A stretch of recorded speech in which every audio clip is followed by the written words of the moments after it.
Igbo makano Igbo mụrụ nze m ọzọ nke onye chiri ya zeruo mụnwa bụ Maazị Chimeremeze nke eji Uncle Eze wee mara bịakwa m ọzọ taa n'oge Uncle Eze Igbo Make Easy episode 5 esi m olu na ntị nke ọma ka m tụpinye gị azụ. Ọ bụrụ ị na-anya ị ga-ahụ na anyị nọ n'oge episode 5 nke isiokwu ya na-asị mkpụrụ okwu anọ. Chetakwa na nsị na m ga na-atụgbu ya atụgba nsụtụ bekee na asụtụ Igbo maka na ndị na-nwere asụ bekee ka ha wee nụ Igbo ọfụma, ndị na-amakwa na-anụ Igbo ma ghọta Igbo nke ọma ka ha were bekee wee ghọta.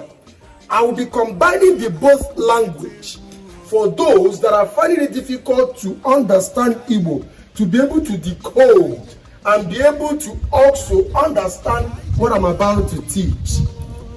In our today's lesson, Igbo Make Easy episode 5, 4-lettered words, mkpụrụ okwu anọ, 4-lettered words in Igbo.